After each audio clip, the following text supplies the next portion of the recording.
Welcome to Fly on the Wall podcast. I'm your host, Chris Sonksen, CEO and founder of Church Boom.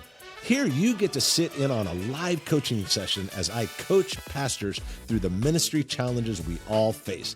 If you find this podcast helpful, please make sure to like, subscribe, and share. Talking with my good friend, Charles Sheffey. He is a pastor in Phoenix, Arizona. And we're talking about creating clear next steps and the difference it can make in your growth and in the health of the church. So let's check out this coaching conversation with my good friend, Charles.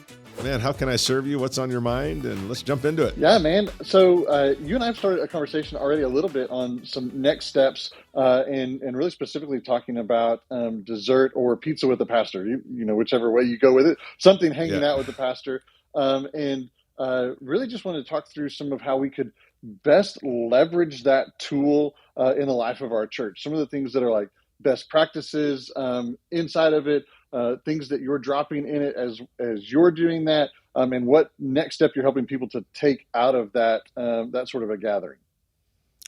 Yeah, so we're just really what we're talking about is just being able to utilize what a next step would look like. And remember, you know, you and I have done some coaching before, is that what we want to do is we want to help people take next steps. And so ultimately, we're creating disciples of Christ, but you can't disciple someone if they don't stay around. And so how do we connect them into the life of the church? So going through that system, like, okay, they come on Sunday, they get invited, you create that culture of invite, they come on Sunday, and then you get them into some sort of pizza with the pastor or dessert with the pastor or lunch, you know, whatever, get to know you lunch or whatever you want to call it. If this is what you're asking, what do you do in that and how do you get the wins in that? Is that what you're asking specifically? Yeah, in that? Yeah, that's the first piece of it. And I think the follow-up would be is what is the next step that I'm angling for after I've gotten them to that? Okay, yeah. So get them there, that's for sure. You want to get them there. And so I think you've got to be a system of getting there. I always like to create mini databases. So let's say you're going to do it based on the size of your church every 4 weeks or every 6 weeks or whatever. I wouldn't go much longer than that. You're wanting to collect anybody that's a guest, anybody that stopped by your welcome center. You're wanting to take all of those people and you're targeting them to show up that month, and maybe even the people from the month prior that you know didn't show up to the other one. So you're just doing everything you can to get people there. There inside there, the formula is fairly simple, depending on the size of the group. But if it's a group of anywhere from 3 to 10, 3 to 12, it would be something like this. Hey, this is me, this is my wife, we've been at this church for this long, you know, we started the church, we didn't start the church, we took over, we've been here for 5 years, whatever the story is, that got us to this point, a little bit about us, a little bit about how we got to this point at this church, we're married, we got 3 kids, whatever. And so that's a little bit about us and how we got here, but I'd love for you guys to answer that. And I always think it's great to take a moment to do that. Keep the questions poised in a way that create a positive response. You don't want to poise questions that opens up for negativity. You want to say, so tell us a little bit about who you are. Tell us how you found the church and what's one positive thing you've enjoyed about the church. One positive thing you've enjoyed about the church. So you're going to, by people saying what they enjoy about the church, it reinforces to other people, like, yeah, I guess I do like the worship. Yeah, you're right. You know what? I do like the children's ministry. They kind of are just in their mind. Now, let's say there's 10 people in there. Everybody just heard 10 positive things about the church. So tell us a little about the church, you know, what you like, what you don't like. I would not do that. What is one positive thing that you've enjoyed about the church? And then, you know, everybody kind of goes around and gets, you know, tells a little bit about themselves, all that stuff. And then you go into a little bit about the church, what you guys believe. Now, you know, I wouldn't do a long time at a luncheon or a dessert thing. This is a very sort of, here's the 4 basic things we really believe, you know, or whatever. You know, I mean, you know, you can go into deep theology on any denomination, but that's not the place for it. It's just kind of like, man, do we believe that, you know, we look at the Bible as our source, we read it, we live it. We believe it's amazing. We believe it speaks to everyday life. We believe in Jesus. We believe in whatever, 4 or 5 things. Just kind of like you might have that out on a little outline, a little kind of takeaway 1-page outline, but simple. Here's the top, 4, 6 things that we really believe. Then you're going to turn the corner, and then you're going to talk about, hey, and you can say the same thing every time. That's funny. People try to create new things. It's a different group every time. Just say the same thing, and just say, now you're going to turn the corner, and you're going to say, hey, now that you're done with that portion, maybe there's a couple questions, whatever. You're here because you like the church. You're here because you're thinking like, hey, maybe this be our church home. And we firmly believe in next steps. And then you can do a little thing like, hey, we believe in next steps. So, hey, you get engaged and you get married, you get a permit, then you get a license, you go to high school, then you go to college, whatever. Life's all about next steps. And I feel as the pastor, I'm speaking like I'm you, I feel as the pastor, hey, one of the great next steps you could take is just considering where you might be able to get involved for a little bit. And at that point, you can pull out a card if you want. And I would be pushing. Now, here's the thing. I would be moving people to a place of either groups, if you have them, or serving opportunities. That is not to say baptism is not important. That's not to say other things are not important. What I want to do in that moment, the priority, not to say you can't mention them or whatever, but the priority is you want to get them in something. Baptism is you go and you get baptized, and that's great. We want that. But they don't have to build relationships there. They don't have to keep showing up every month for that. But if they sign up to be a greeter, they get to know some of the other greeters. Maybe they go out to lunch with them one time. Relationship starts being built. They're doing it twice a month. There's responsibility. There's relationship. That's what you want to put them to. The thing I always say, Charles, is that people come for the message. They stay for the relationship.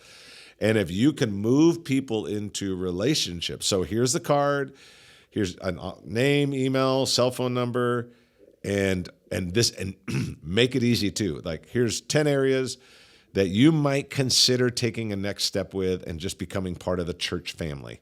Now, let me just and I'm speaking like I'm you, let me straight up tell you, I encourage you to try something. Just try something. And after a month or two, if you don't like it, don't do it anymore. And people think, man, Chris, you're calling them to a low commitment. Once they get in, they're fine. Just make the on-ramp as short as possible. Try it out for a month or two. If you like it, great. If you don't, that's fine too. But we sure would love for you to try out something. Now, but no matter what, please fill out this card and turn it back into me. Then you are going to grab those cards. And so the point is they're going to have to fill it out no matter what, because we just want to make sure we have your updated information. So no matter what, fill out the card, that top portion on details about you. And then the bottom portion is if they want to help out somewhere. So the win, the WIN, the win is you're looking for 70 to 80% of the people that come to that event, pizza, whatever it is, 70, 80% of them take a next step.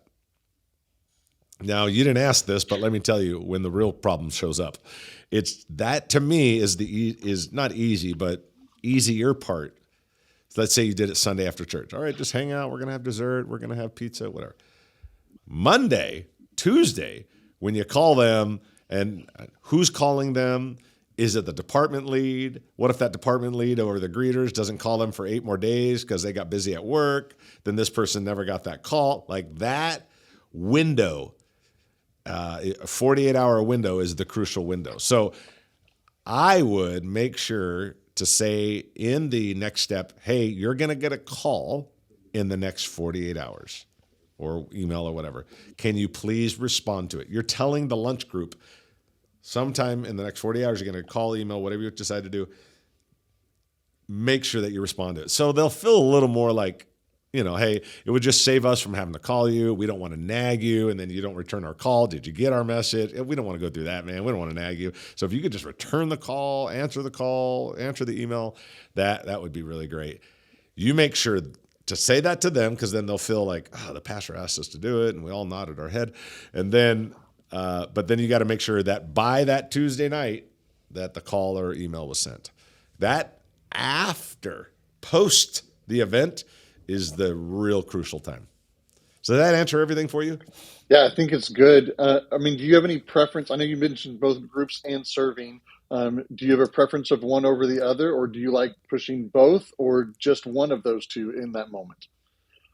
I push both. I would push both, and just say, hey, you might want to sign up for both. Groups, you're going to get a Bible study. You're going to get like a growing time, serving. It just might be like, hey, that's just a little easier step for us. You might want to do one. You might want to do both. I just want them to take a step somewhere because I know what's going to happen. If they get in serving, they'll ultimately get in groups. If they get in groups, they'll ultimately get in serving. So, yeah, I push both. And I wouldn't say all the time, but I'd say the most of the churches we've worked with at Church Boom over the years, the pastors would say, yeah, serving tends to take the lead. Greeter, that sounds easy, kind of takes the lead.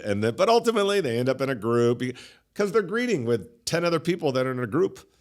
And then they're going to get invited to that group and they're going to get invited to lunch. That's the whole point, is they're going to get invited in. Once they get invited into relationship, they stay. That's what makes you, Charles, a sticky church, because you get people plugged in and now they feel like, well, now we're in.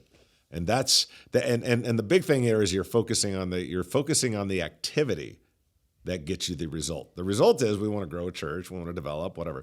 But the activity is get people engaged, get people involved.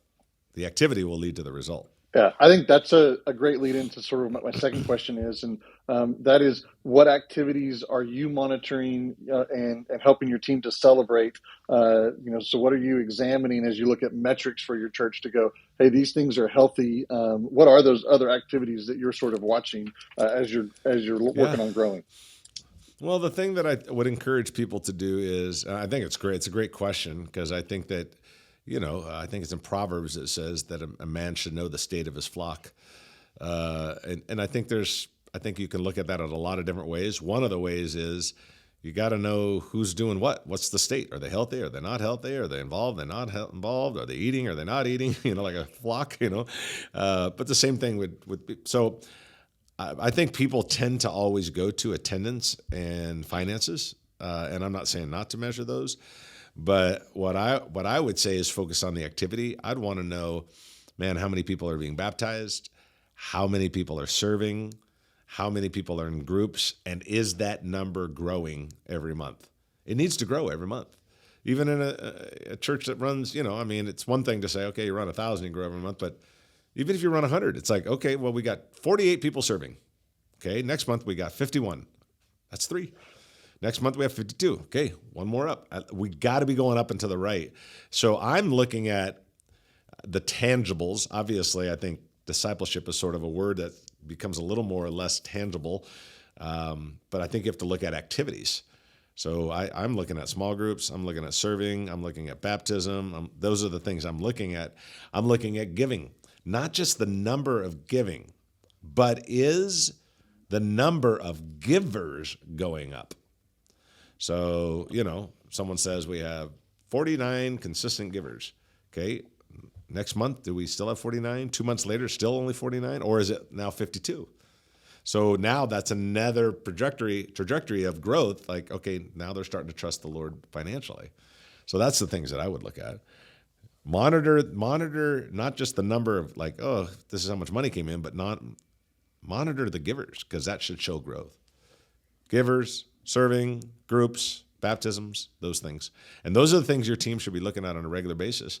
And especially your teams should be able to play a role in some of those. Now, they can't play a role in a lot of them, but they can play a role in the serving column.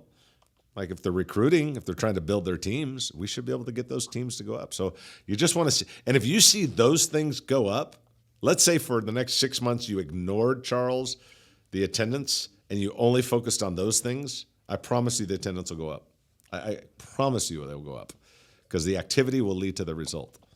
Yeah, that's good. Yeah. And you mentioned leaders right there talking about them adding to those things. So what does your leadership development plan look like for those guys to begin to help them to engage in those spots? And then even one more, what does your personal leadership development plan look like?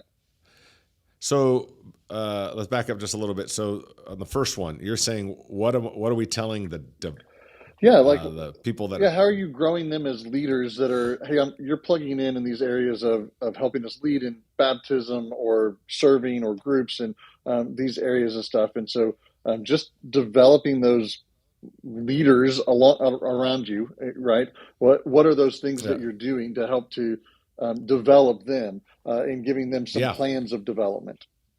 Yeah. So first, I think it's great.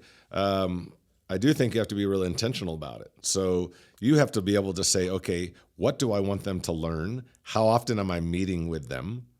What am I training them to do? What am I holding them accountable to do? I do think that if your church is under 200, under 250, in that range, I think that plays a lot more on the pastor to say, okay, I've got my top 10 leaders. I'm going to walk them through like, okay, guys, this is what it looks like. This is how you recruit someone. This is why we're going to recruit. Ephesians 4 says our job is to equip the saints for the work of the kingdom. So how are we going to do that? This is how you do it. This is what it looks like. I think you have to also teach them, Charles, you got to go through the things that you want to teach them, but you got to have every other month meetings with them where you talk about here's what we're celebrating, here's what we need to work on, and then this is the thing that I want to teach you. And you got to know where you're taking them. Like what are you intentionally trying to teach them? I think recruiting is part of it for sure, development. How do they develop teams? Get real practical with them. So, okay, I'm a head greeter. Me and my wife are the head greeters at your church. I work a job. She works a job. We all, we got a couple kids. They're in soccer and baseball, whatever they're in. We're busy. But what would you expect me to do as a greeter, the head greeter? Do you want me to just send out a schedule once a month? Or what do you want me to do that's realistic? Well, what if you sent out an encouraging email once a month? Okay. Now you just told me what to do because I didn't know to do that. I've never been told to do that. What if once every 4 months, 3 times a year, you brought all the greeters together and had a barbecue at your house or hung out or had a pool party or whatever? What would that look like? So now you got to get practical with them. Like, what does it look like for you to be a leader? What should you be doing? Well, you should be recruiting. You should be developing. You should be creating a tribe. But you got to get really practical. Because if you just say, lead your teams well and make sure you're communicating with them. Okay, what does that mean?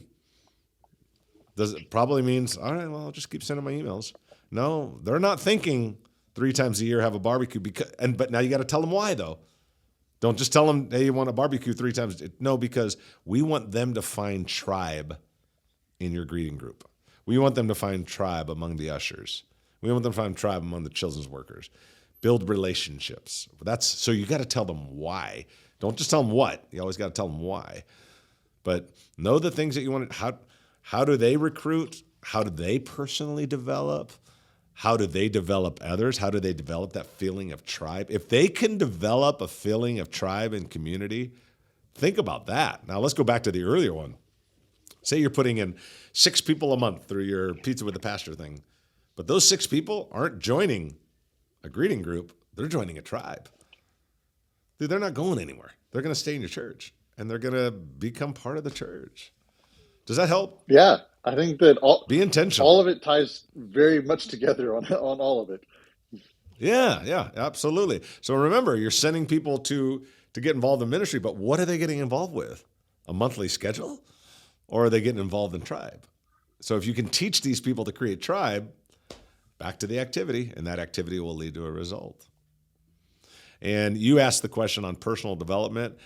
The one thing that I think people, you can go into reading, you can go into, podcasts, you could go into, those are all things that I think are important. The one thing that I'm very proud because you just recently joined up and said, hey, Church Boom, help us get some coaching. And we've been coaching you now for a couple months. Proud of you for doing that. I tell people it should be a lifelong journey. I've had the same coach for 13 years. Now, maybe after 3 or 4 years, some people are like, you know what? I think I feel like I need a different type of coach. And so you move to a different, but I don't know if you ever wake up and go, yeah, I don't think I need coaching anymore. I'm good. Could you imagine one of the sports millionaire, gazillionaire, baseball, football, looking at the main coach. I don't need a quarterback coach, and I don't want him. I'm okay the way I am. Buddy, you're not going to have a job because they're going to give you a coach. I had a buddy of mine that was in the NBA, just retired last year. Dude, he had a he had two coaches. He had a regular coach that would show him how to play. He had a foot coach for his footing because he played center in the NBA, and he had a footing coach. And I said, "Who does that to you?" I remember who does that for you? He goes, "Oh, they assign that to you."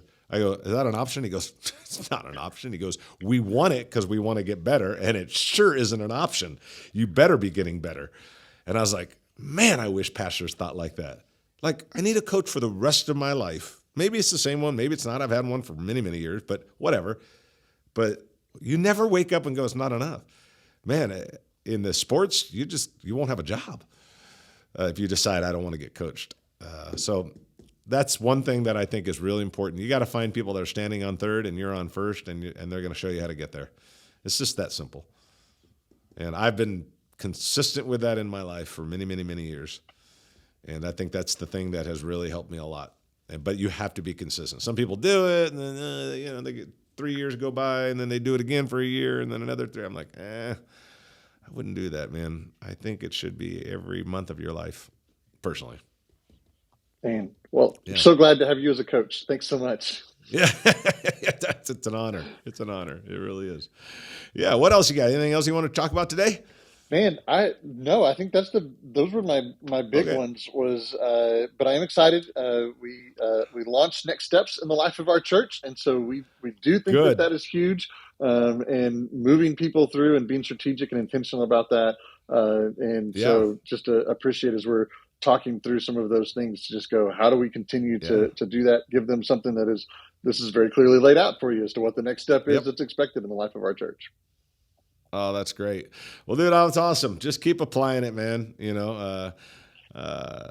People always say knowledge is power. I'm like, no, actually it's not. It's the application of knowledge that's power. And if you're not applying it, what's the point?